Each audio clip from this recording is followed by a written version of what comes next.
Good morning. Welcome to the latest edition of Business Insight. This program is dedicated to providing you with in-depth analysis of business trends. I am Olaoluwa Awe, and today our primary focus will be on the dynamics of the stock market. However, as customary, let's begin by updating you on the latest development in companies and markets.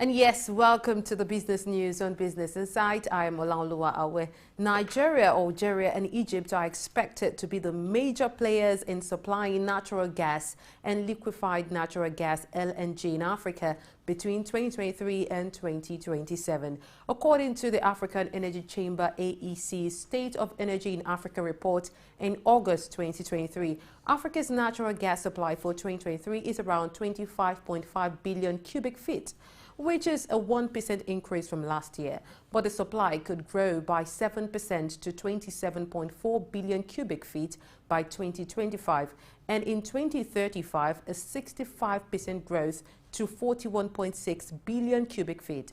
It states that the amount of gas flowing for commercial purposes in Africa will likely stay at around 27 to 28 billion cubic feet during this decade and the next, but it might start decreasing after that. The AEC report points out that Africa wants to focus more on using the natural gas it has, which will help as a transnational energy source and reduce harmful gas emissions from burning off excess gas. However, it notes that Nigeria's decade of gas policy, which began in March 2021, has been slow to put into action, underscoring the need to address the challenges causing slow policy implementation, allocating resources effectively, streamlining bureaucratic processes, and engaging stakeholders to ensure that the policy is executed promptly. Away from that, Nigerian audiences have contributed 226 million naira to local cinemas in 5 weeks by watching the action-packed movie Mission Impossible: Dead Reckoning Part 1. According to data from the Cinema Association of Nigeria, the movie had a strong start, garnering 87.13 million naira in its opening week. And after 6 weeks in theatre, Mission Impossible is poised to surpass the earnings of its year 2000 predecessor, Impossible 2. The recent weekend earning of $6.2 million internationally have propelled the film's total gross to $541 million as it sets its sight on the $550 million mark. Although its success places it among the top earners, it trails behind other franchise entries like Ghost Protocol, Rogue Nation and Fallout. Despite the performance, Dead Reckoning Part 1 faced challenges due to its substantial budget of $290 million, which includes pandemic-related expenses. In order to break even, the film needs to achieve approximately $600 million in earnings, intensifying the pressure on a movie that debuted shortly after competing releases. And moving on, investment bank JP Morgan has unveiled that Nigeria, the largest economy in Africa, is taking steps to gather $17 billion through selling assets. This strategy is intended to ease the strain on the country's struggling foreign exchange (FX) liquidity. JP Morgan's latest report on Nigeria highlights that authorities are in the early stages of identifying assets to put up for sale, which could provide some relief in the medium term. The Ministry of Finance Incorporated (MOFI) has compiled a list of over 70 entities in a national asset register, aimed to pinpoint the country's extensive yet most unused assets. Regarding the recent $3 billion loan granted to the Nigerian National Petroleum Company Limited, JP Morgan suggests that it could contribute to improving the FX liquidity situation. NNPC may likely sell dollars to the Central Bank of Nigeria (CBN) and send the naira earnings to the government as upfront payment for oil revenues and taxes. China has fined United States firm Mint Group approximately $1.5 million for conducting what it called unapproved statistical work. leading to concerns about China's openness to foreign investment. The Beijing Municipal Bureau of Statistics ruled that Min's group carried out foreign-related statistical investigations without obtaining the necessary approvals. The company reportedly conducted 37 of such investigations between March 2019 and July 2022. As a penalty, the Bureau confiscated the firm's proceeds and imposed an administrative fine, resulting in the total fine of about $1.5 million. Min's group has the option to file an appeal or an administrative suit within specific timeframes, but the crackdown on consultancy and due diligence firms has raised concerns about investor confidence in China's economy. Moving on, a United States oil producer, Permian Resources, has announced its acquisition of Earthstone Energy in an oil stock deal valued at approximately $4.5 billion, including debt. This move will enhance Permian Resources' presence in the Delaware Basin, a prime target for oil and gas producers, due to its favorable infrastructure, high productivity, and substantial undeveloped reserves. Earthstone Energy had previously focused on consolidation strategies and recently closed deals to acquire assets in the northern Delaware Basin and Novo Oil and Gas Holdings. With the acquisition, Permian Resources' pro forma production capacity is projected to reach around 300,000 barrels of oil equivalent per day. The transaction involves offering 1.446 shares of Permian Resources common stock for each share of Earthstone common stock, valuing it at $18.64 per share and reflecting a 14.8% premium based on Earthstone's last closing price. The deal is expected to finalize by the end of the year and carries an equity value of $2.6 billion. Following the completion of the acquisition, the combined company will be owned approximately 73% by existing Permian Resources shareholders and 27% by Earthstone shareholders. Japan is set to begin releasing treated radioactive water from the tsunami-damaged Fukushima nuclear plant into the Pacific Ocean starting on Thursday. This decision has faced opposition from neighboring countries, even though the plan was approved by the United Nations nuclear watchdog. Over 1.34 million tons of water accumulated since the 2011 tsunami will be gradually released over 30 years after being filtered and diluted. The release of the water is considered necessary for the ongoing decommissioning process of the Fukushima plant. The plant was severely damaged in 2011 by a tsunami triggered by an earthquake, leading to the world's worst nuclear disaster since Chernobyl. While the water has been filtered to remove radioactive substances, it will still contain some tritium and carbon-14 isotopes, which experts consider to be of low risk unless consumed in large quantities. The decision has raised concerns among neighboring countries, particularly China and South Korea, with China accusing Japan of treating the ocean like a private sewer. Also, the release of treated radioactive water raises concerns about its potential impact on marine life, ecosystems, and the reputation of Japan's fishing industry. Any negative outcomes could lead to economic consequences for the fishing and seafood export sectors. And the industry is really looking forward to seeing what will happen in the coming days. And that's the industry report for today. After this break, I'll bring you stock market updates, commodity and currency reports in what we like to call market trend.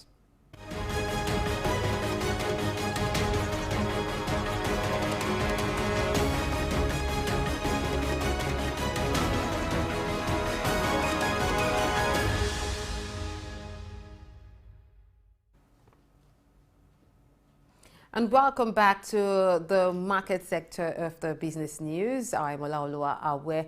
We start with the stock market report from Nigeria. On the first trading day of the week at the Nigerian Stock Exchange, NGX, a total of 231 million shares changed hands in 5,494 deals with a combined market value of 3 billion naira. Compared to the previous trading day on Friday, August 18, this data reflects a 57% decrease in volume, a 58% decrease in turnover, and a 7% reduction in the number of deals. The current market capitalization of the Nigerian Stock Exchange stands at 35.5 trillion naira. During the trading session, 117 listed equities on the NGX were actively traded, resulting in 31 gainers and 15 losers. Again, John Holt led the gainers with a 9.66% increase in share price, closing at 1.59 naira per share. Other gainers included Score Nigeria with 9.4% gain, BUA Foods 9.29% and AXA Mansard Insurance with 6.85% gain. On the losing side, Tantalizers recorded the most significant price decline with a 10% drop to 0.36 naira per share. Other losers included Omatech Ventures 9.09% loss, Red Star Express 8.57% loss and Jay's Bank 7.78% loss. In terms of trading volume, Transcorp Nigeria took the lead with 36.8 million shares traded, followed by Universal Insurance Company 17 million naira. We're talking about Guaranteed Trust Holding 15.4 million and Jay's Bank 14.5 million. Away from Nigeria, at the conclusion of the first trading day of the week on the Botswana Stock Exchange BSE, a total of over 367,000 shares were traded in 57 deals, amounting to a market value of 375,000 Botswanan pula. Compared to the trading day before on Friday, this data reflects a remarkable 200% increase in the number of deals. As a result, the present market capitalization of the Botswana Stock Exchange stands at 595.6 billion pula. During the trading session, 9 equities listed on the BSE and they were actively traded, resulting in 3 gainers and no losers. Botswana Telecom Corporation took the lead among gainers with a 1.25% rise in share price, closing at 0.81 pula per share. Other gainers included Absa Bank Botswana, 0.16% gain, and Botswana Insurance Holdings, 0.05% gain. In terms of trading volume, Botswana Telecom Corporation achieved the highest volume with 319,956 shares traded. Other notable volumes included Choppy's Enterprises 16,671, Primetime Property Holdings 16,000 and Dawnstar Holdings 6,000. Now let's examine the present condition of commodities in the market. Wheat is currently valued at around 600.75 US cents. Additionally, gold holds a significant worth of 1,889.24 US dollars, followed by silver at $23.13 and copper at $3.71. Moreover, the market indicates that Brent crude is being exchanged at around $84.78. Without delay, let's take a look at the most recent currency exchange rates in the parallel markets in Nigeria. The US dollar is selling at 855 naira and buying at 860 naira. And shifting our attention to the British pound, it is selling at 1,150 naira and buying at 1,180 naira. As for the euro, the official exchange rate indicates it's selling at 900 naira and buying at 940 naira. And that's the market trend for now. I am Olaoluwa. We'll take a break now and return to continue the conversation we started yesterday on the basics of trading in the stocks markets.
Welcome back to Business Insight and Souq News. Once again, we start a conversation on the basics of trading in the capital market, what we like to call the stocks market.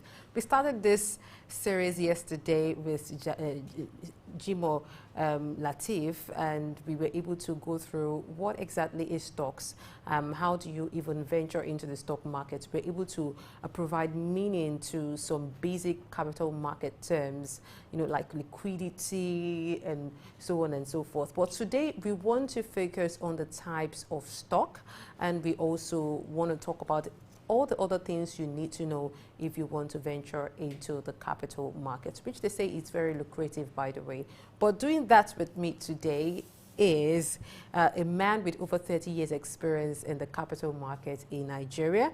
He's a CEO, High Cap Securities Limited, and his name is Professor David Adonri. I understand you're with me right now. Good morning, Professor Adonri.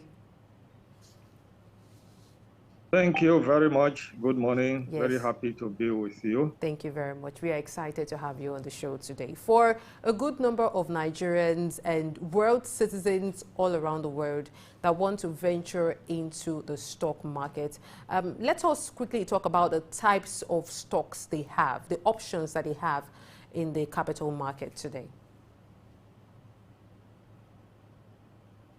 Okay, thank you very much. The capital market is, of course, where we trade financial assets, and financial assets are in several classes. We have short-term financial assets, which essentially in the financial markets, you get that from the money market. And then the kinds of financial assets you have in the capital market are long-term financial assets. But please, let me quickly, before I delve into giving more insight to what we mean by financial assets or stocks, let me recap again, perhaps what my colleague may have stated yesterday, that a stock is a unit of financial assets that an investor can buy or sell in the market.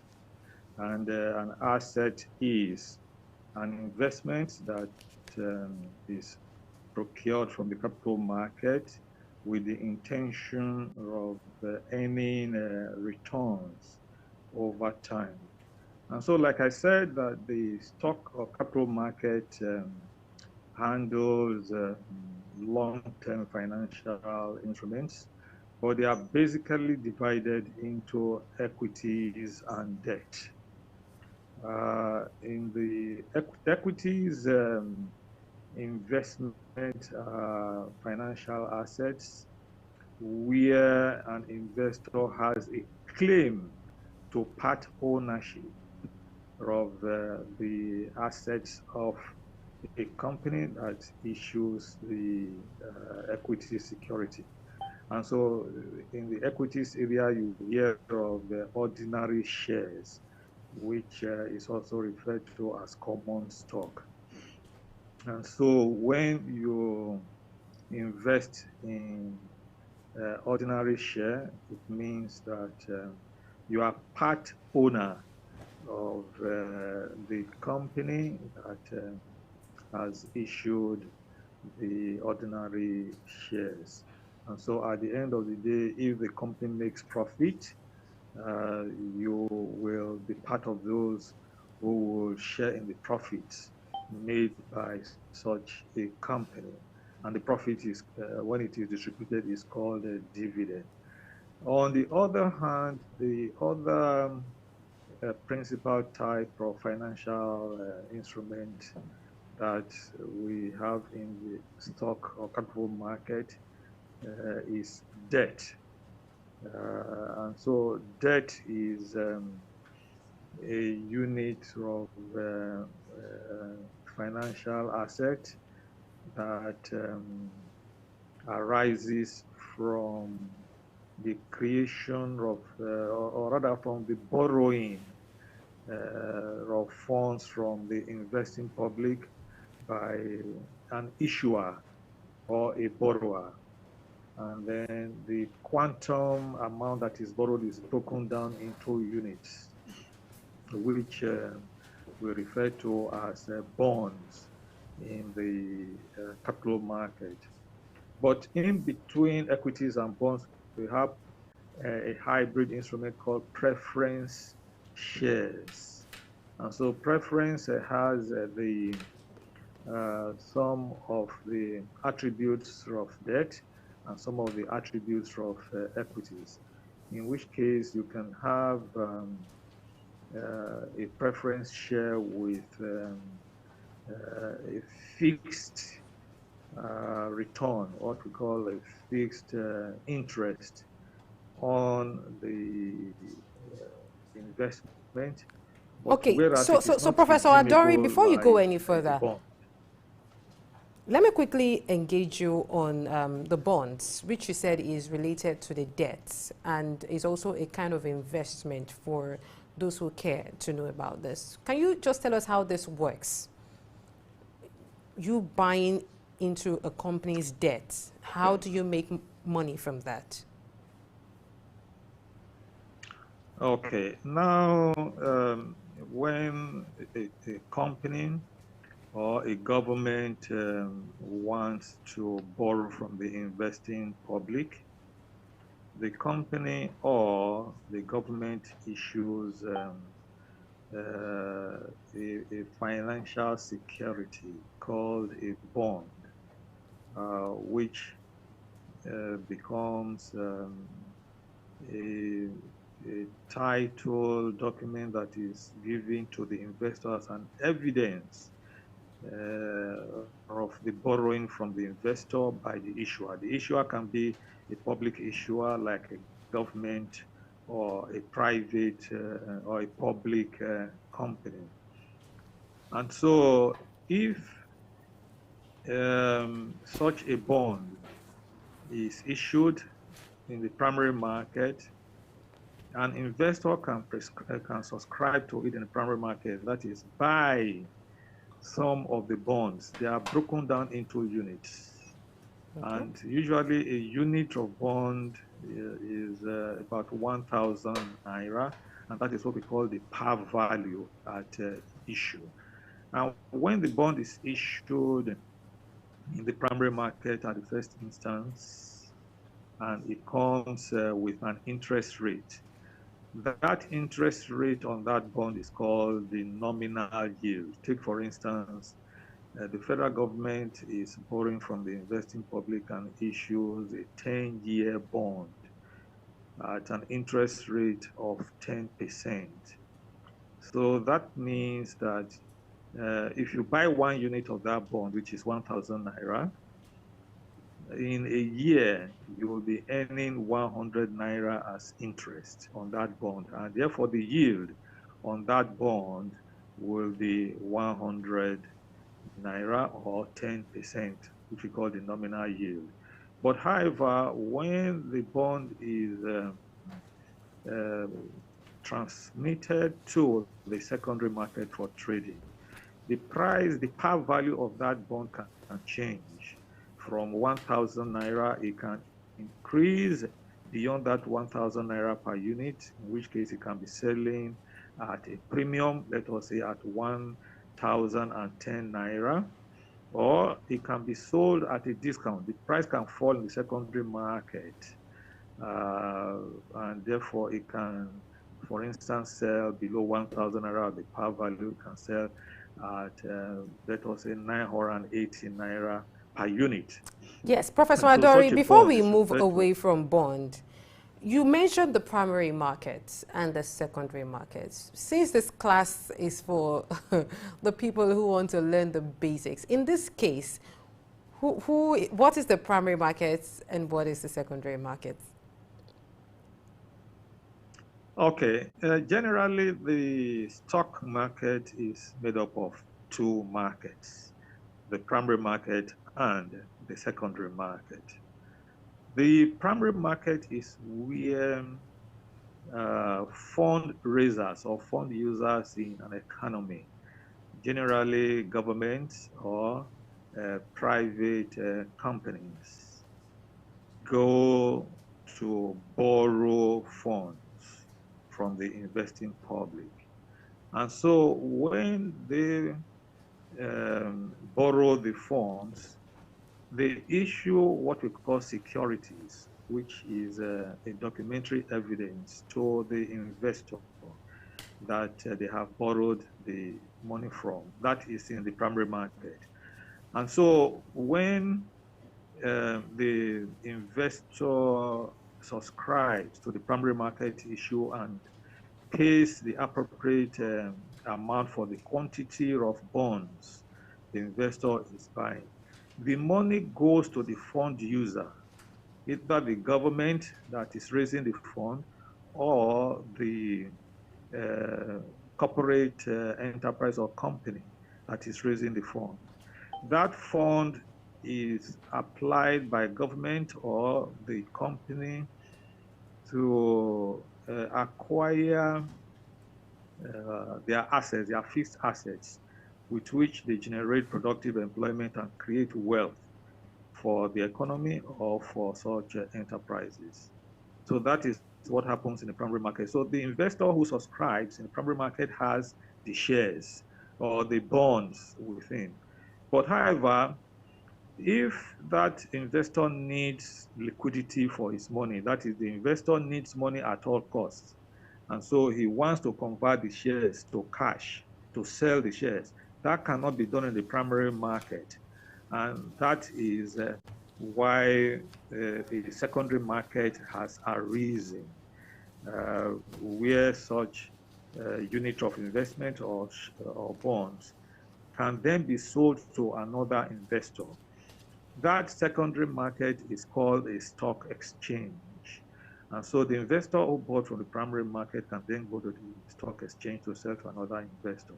But before that is done, the securities that are issued in the primary market as documentary evidence of the investment of investors, those securities are now migrated to the secondary market platform of a stock exchange and listed.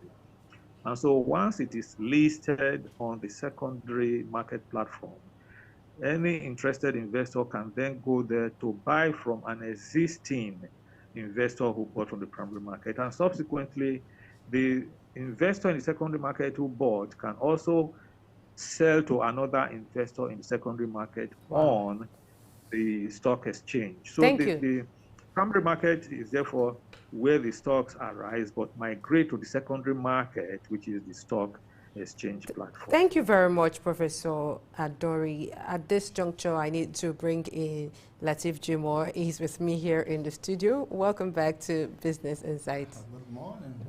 Yes, good morning. I haven't recovered from the session we had yesterday. It was such a good one. You need to go back to our YouTube page and watch that. You're not migrating to the bonds market in terms of yes, because today we're actually really talking about the types of or stocks or the types of investment in the capital market in Nigeria. And Professor David Adori has done justice to bonds. He talked about short-term and long-term investment. He talked about equity, ordinary shares, and so on and so forth. I know you explained the ordinary shares yesterday. So what other type of investment do you want to talk about today? No, I was trying to tell you that you can raise another form of instrument, in terms of preference shares.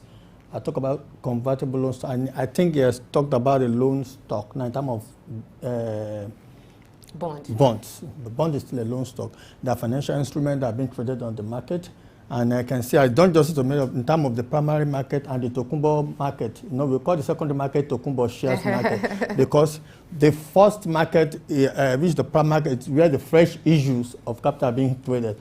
I mean, the second one is the Tokumbo. After those one, you need money, you can come back to the secondary market to come and it actually plays a smart, it's a platform where the smart trader make money and unwary make, we just need to understand the dynamics of the market, and which I believe from what I heard so far, I think the man has done justice to what I needed to know on the capital market. Okay, so he has mentioned the common shares. He's talked about the preferred shares. You have mentioned the convertibles. And what about the non-convertible shares? Non-convertible shares is very simple. If you don't convert it, I told you yesterday that a convertible shares, at that moment you are not a shareholder. Maybe you are in loan stock. That's another. Let me give you another scenario where you say you can decide to raise money through the second. But if you decide, okay, I want to be part of the in future, maybe you loan the company. You can say, okay, you want to buy into convertible share, or there's no at the primary market you are not able to buy into the share based that there's a limitation on what they place or caveat on that particular share. Okay, you can buy a loan stock. I mean, to be converted, the covenant to sign with the company that you convert after 5 years. But you can be, you are not a full shareholder, but not you are not part of the convertible. That means you can convert it. If you are not converting, there's no problem. You're not converting. You are just loaned. After the end of the tenure, you get the money back.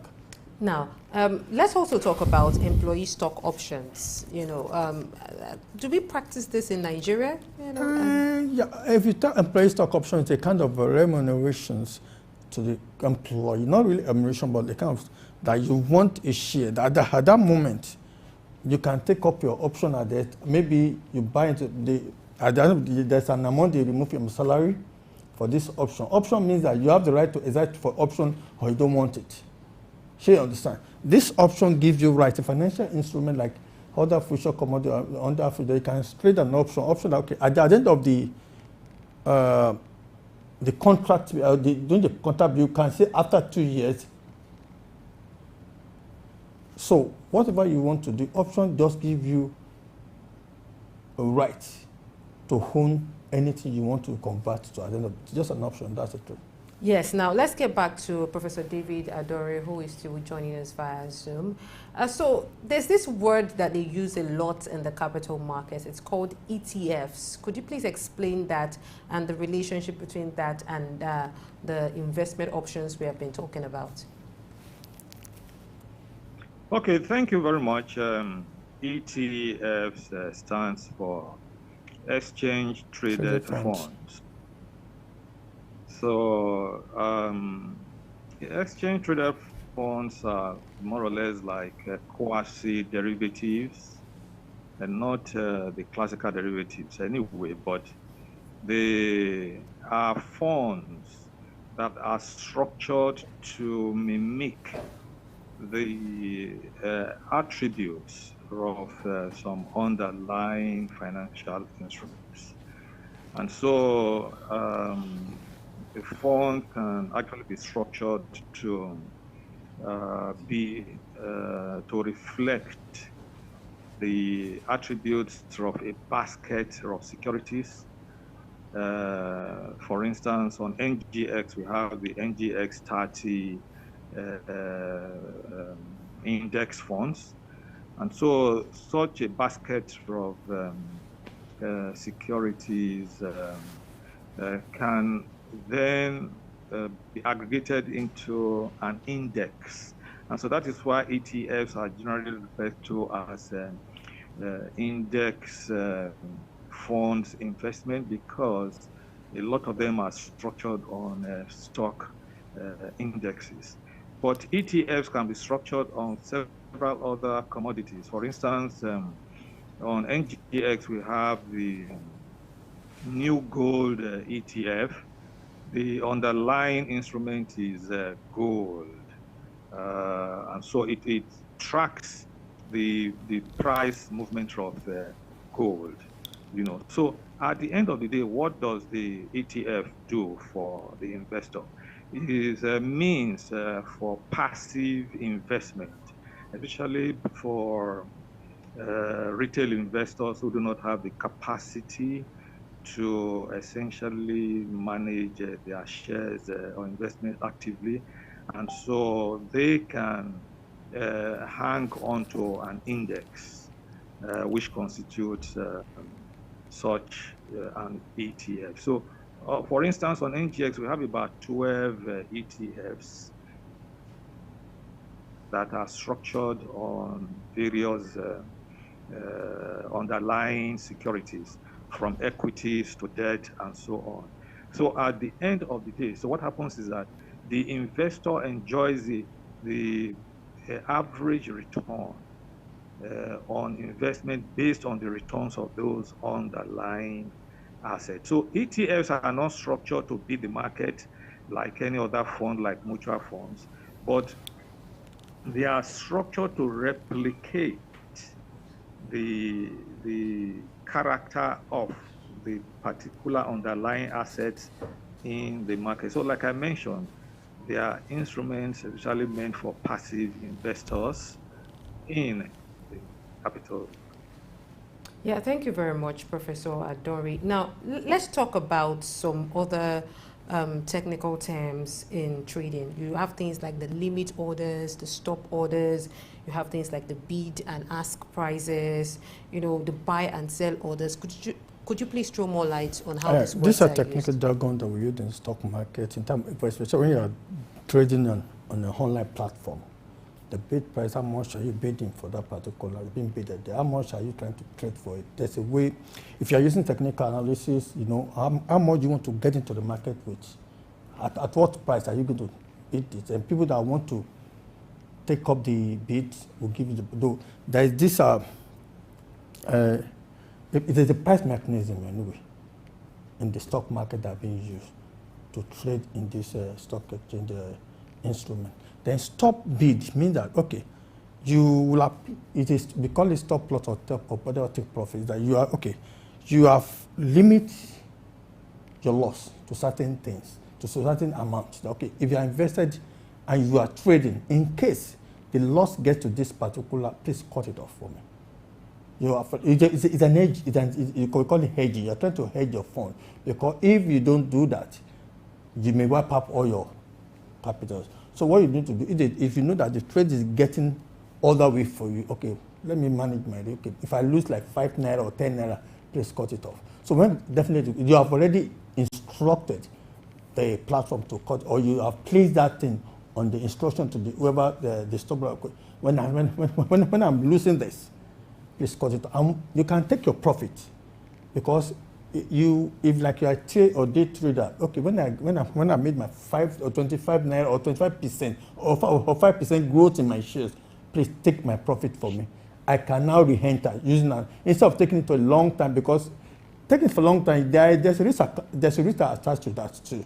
Because like if you trade in volatile instruments and you said you don't know when the market will turn another way, and you can lose a lot of money. So okay, you can have a price objective. Okay, when I make on this particular instrument, if I make my 25 naira on this, please let me take my profit. I will invest rather than taking it for a long time. It depends on, those are the technical jargon that are being used to determine the direction of the trade you want to do. Yes, Professor David Adori, let's talk about market volatility. What does this mean when you say the market is volatile at this point? Okay, thank you very much. You know, when securities migrate from the primary market to the secondary market, like I earlier said, prices will fluctuate, either appreciate or will depreciate in the secondary market. So the price movement of appreciating or depreciating is called volatility in price of the security. And so it's a measure of the safety of investment. If you are looking at the essence of risk management relating to investment, volatility is one of the parameters you use to measure how secured an investment is. So for instance, if you have a security whose price fluctuates very, very widely, you know, that therefore means that what we call the standard deviation from the mean will be very, very high. And so when you have a high, I hope people will understand what I mean by standard.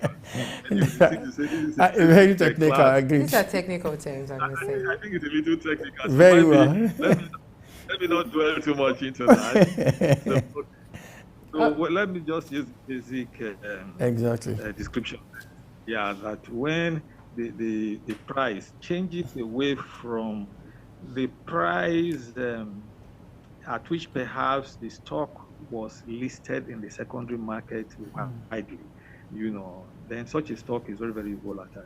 And so when you are composing a portfolio for an investor and you are trying to decide on the kinds of assets to assemble to make the portfolio in line with the risk tolerance, appetite of the investor, or in line with the objectives of the investor. You look at the volatility as relates to the safety of the investor, because a stock that fluctuates very widely, it will be so difficult to preserve capital of the investor, because there could be a massive loss that can wipe away the investor or tip the investment beyond the risk appetite of the investor. Now, so essentially, that drives volatility. Yeah, thank you very much, Latif Jimo. Now, if you look at a typical market review daily, you hear things like trading volume, you talk about the deals, you hear things like turnover, you hear things like market capitalization. Now, let us quickly go through some of those terms and how investors should react to this information. Anyway, let me just start by saying that mostly these are the key highlights of the market, and we call them indicators. These indicators are start from your all-share index, with time of the index. Index move from negative positive based on the measurement you have in the transaction you have in the market. Then second, you have market capitalization. The total market capitalization, how many companies are coming with the capital to trade within the company. The aggregation of all this capital shows the total market capitalization that you are trading with at that particular moment.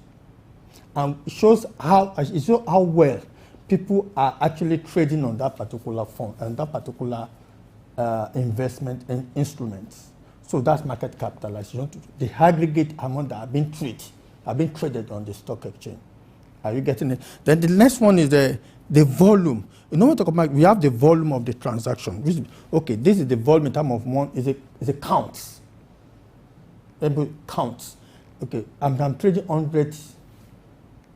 The value is not attached to it. It's just the volume of that transaction that are coming to the market to be traded on. Then we have the value itself, which shows how much will that transaction cost. This shows the market direction, and it shows how whether the market is going positive, and then either that might positive or negative in terms of the time. Maybe if you look at like for instance, the driver of certain stock yesterday was Jitco and all that things, which are valuable, and MTN went up flat. And although they traded, but there is no price change. So the value is not changing for MTN. But for one that actually traded, maybe the price it's actually supply and demand determined market. And then when you look at the market, it shows how the variability in the market. It talk about something that is quite interesting, that the volatility. And the volatility in the market could determine the direction of the market in terms of the value. Yes. When you also check a good number of stock market reviews, you hear things like a company's price, or a company lost had a loss in share or had a gain in share. What are the things that influence these gains and this loss? What does it even mean? It's market sentiment, individual investors. But when you have a loss in the market, I mean, the supply is more than the demand. Definitely, no much trading was done on that. She understand. Definitely, the aggregate number of shares that have been traded is lower than what is exported into market. Definitely, by the time that's the way we calculate in terms of the growth in the transactions. So this growth calculation gives you that there's an efficient movement in that market price or not. But definitely the supply, like I said, the supply and demand, and there's a working for it. The growth which gives you is plus or minus. Instead of the transaction were not traded on, possibly not even people are not, but if people are interested, it's the volume moving, and I told you the more demand sometimes determine the price in terms of it's a price influence transactions. Okay, so if I understand you clearly, you are saying that if a company, lists on the stock exchange, for example, and you put maybe your share price at 2 naira, per share. If you discover that more people are buying your shares, you can increase your price. It's just market. Market react to it. Market will react to that movement. That's just it. So does it mean that over time, when you study stock market reports and you see certain companies have increases in their share price, does it mean that those companies are very viable companies? Not necessarily. I told you yesterday. I told you about the sentiment of the market. People react to certain informations. People maybe I told you before you can invest, you look at you can look at things in different perspectives. That they will look at the investor preference, what the company is having that bring it to the market in terms of you look at the balance sheet, they have a growth prospect. They have certain things that maybe from the analysis of you find out there's something they do. I told you about the Dangote food price that's coming up. People react to it, and those things, people will be waiting to take advantage of these informations. And by that, the demand for that particular share will, and definitely the price will increase. That's just it. Okay, so before we let Professor David Adonri go, let me quickly engage you more on bonds, which you explained earlier. For an amateur, a newcomer in the capital market, if you want to buy bonds, maybe for a public institution like the government, how can you go about it?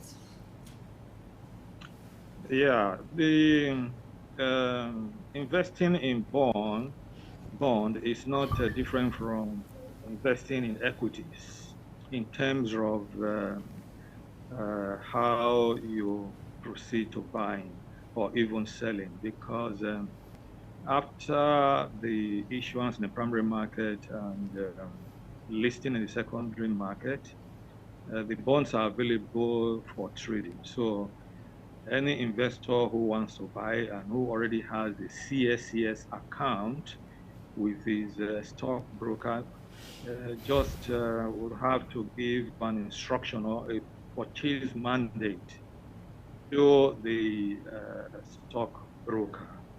But of course, the difference is the investor will have to identify the kind of bond to buy, because there are different kinds of bonds with different conditions in terms of yield, in terms of tenor, even in terms of par value, and so on and so forth. So, but once the bonds are different, we also have debt instruments like Souq, which for ethical reasons, some people prefer to the traditional bonds. So the investor has to identify or seek the professional advice of the stockbroker to know precisely the kind of bond to buy. For instance, I bought Souq just about a week ago with a yield of about 13.5%. So the yields are different. So it will depend on the kind of yield that the investor is targeting. If the investor also wants a short-term bond, like a federal government savings bond, which will have tenors of 2 or 3 years, the investor can give the instruction, but the yield, of course, will be lower, because in the market, the longer the tenor, the higher the expected risk, and so the higher the expected risk premium, sure, and so the higher the expected yield. So it will therefore depend on the yield that the investor is targeting. And so if the investor is perhaps targeting a long tenured bond, of course the investor has an array of such instruments. And if the investor is also risk averse and is looking at federal government bonds, which where the risk is almost close to zero, of course, it's available. Or if the investor wants to take more risk and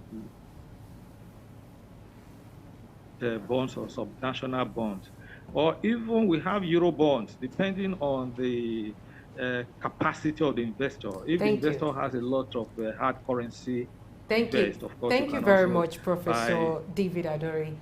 Thank you very much for your time, Professor David Adori. I really appreciate it. Perhaps I should engage you more on this. It's talking about the different types of bonds that Nigerians or people can really take advantage of. He actually talked of basic two things, in terms of the returns and in terms of the tenor. The longer the tenor, the longer the better the yield. The yield, because the longer time taken out of inflation and other risks are attached to the long-term investment. That is why if you can invest in a short time, the yield is, and it depends on the price. Sometimes he has said that there's some bond that carries weight of, but I wonder the return to the investor within the prices, because the price of in terms of discount that was given to you, that maybe it was listed at 100 naira per bond, per 1,000 bond, then they would discount to give you 95 or 90. That differential in the price is your return. But there are some that will carry the weight, 10% bond.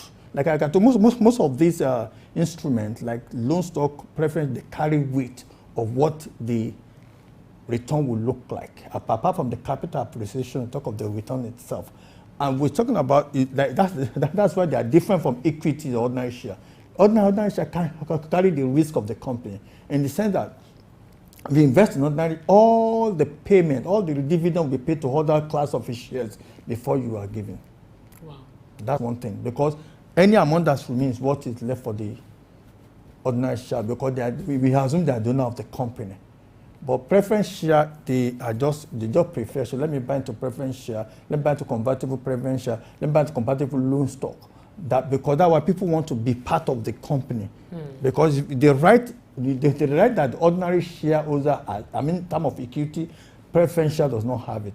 Loan stock does not have it. Thank you. Thank you. Thank you very much. And that's the program today. We have touched on a good number of words and terms in the capital market, from the bonds, to other type of convertible assets in the market. Thank you all for being a part of the show. It's been Business Insights. We'll continue with another key element tomorrow. Don't forget that we are really focusing on the capital markets. We'll begin to look at market trends. What are the recent trends in the capital market? But that will be tomorrow on Business Insights. I am Olaoluwa. Thank you once again, Latif Jim. Thank you very much. And you have a very nice day.